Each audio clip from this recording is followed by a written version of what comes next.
The Sixers 20-5 in their last 25 games, but the crazy thing is 5 of those losses have come against the Wizards, Pelicans, Bulls, Thunder, and Magic. 4 out of those 5 teams are under 500. So my question to you guys is, what do you make of the Sixers losing very winnable games but beating the really good teams?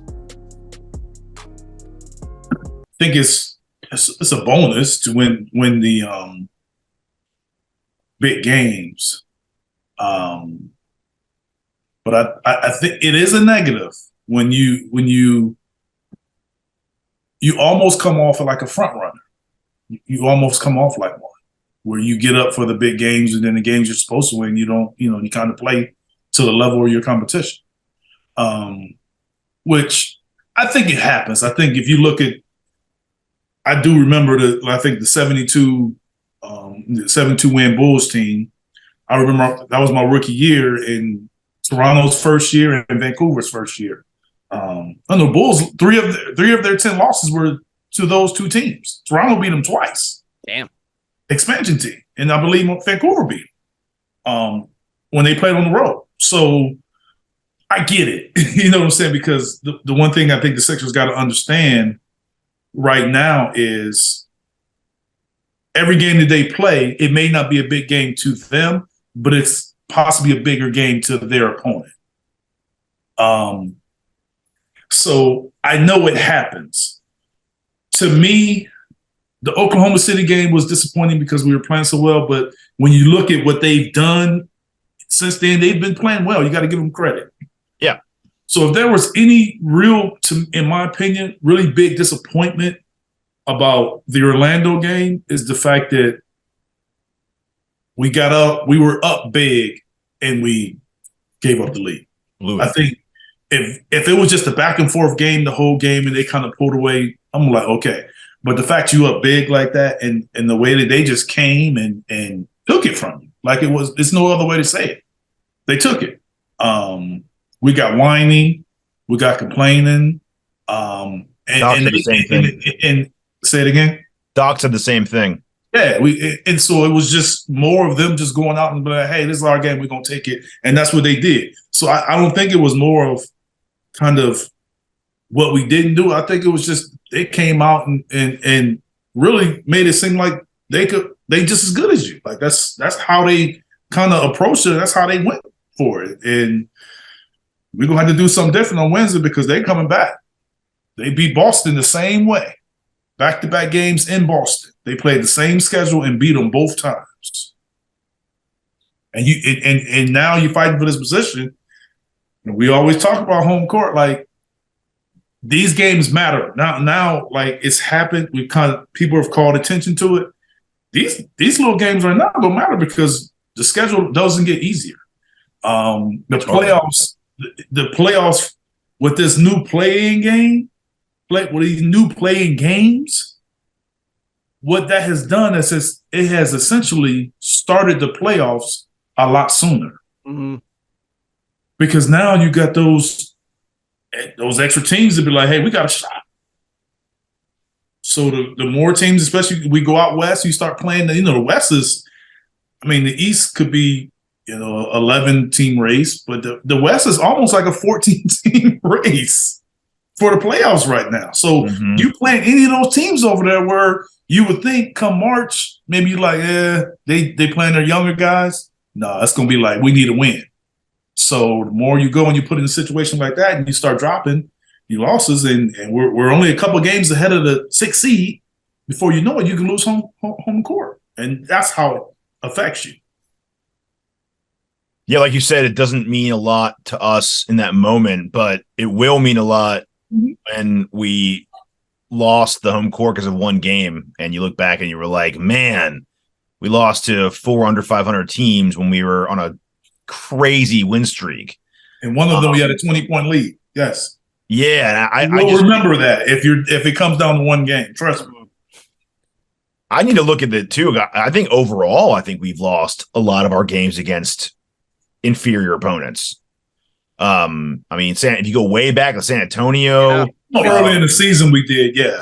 Did we lose to the Pistons too? In us all? No, we didn't. Lost the Pistons, no.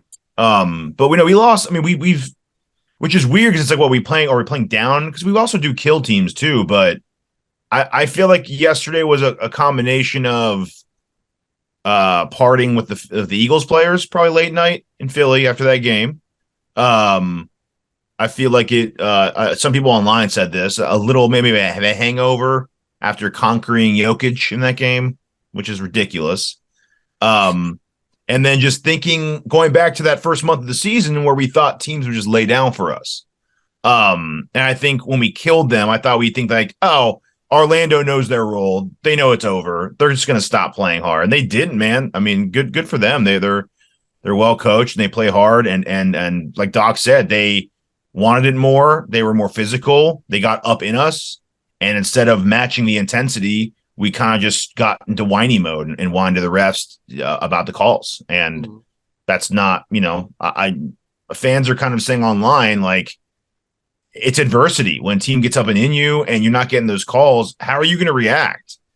You're going to lose by 10 to the Magic? I mean, so we got whiny, man. We got whiny, complaining a lot. Like, to be honest, like that's, and then before you know it, they cut the lead and now you got a close game. So now it doesn't matter. You get a close game. And I thought when Joel got them, when he got in foul trouble, he got hesitant,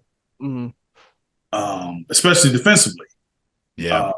So that hurt too. And then you got to, and this is what I've been telling you guys from ever since this summer.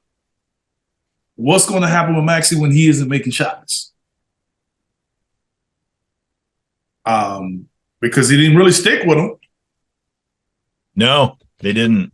And that's an interesting thing because even when he's not making shots, he's still capable of affecting the game at the end of the game. Yeah.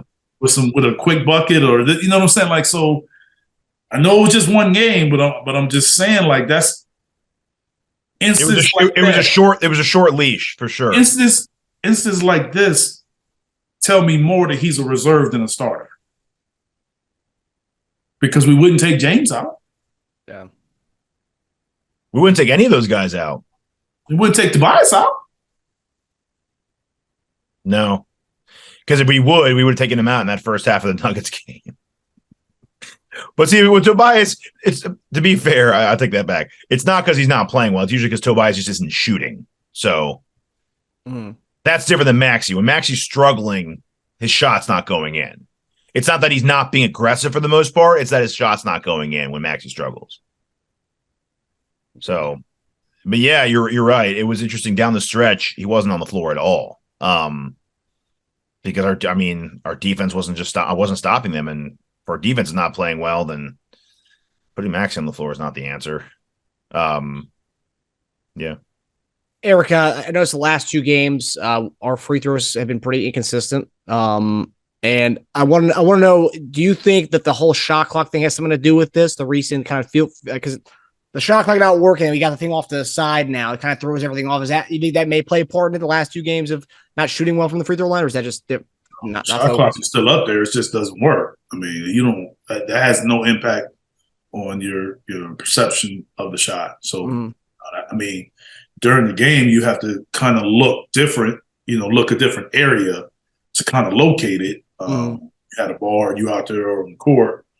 So from that standpoint, it could kind of take your eye away from the basket, but not from the free throw line. That's just us just not making that, not completing them.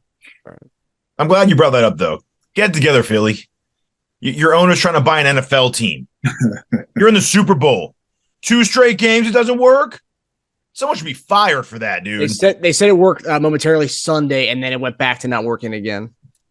But then a game on Monday doesn't work. I don't know what that's all about. Man, come on! When I found out it was not working for that other game, I was like, "What?" Amateur hour, yeah. What are they all? They've been all out watching the Eagles the past 2 days. What the hell's going on? What that's all about? That's interesting. Yeah. Crazy. Yeah.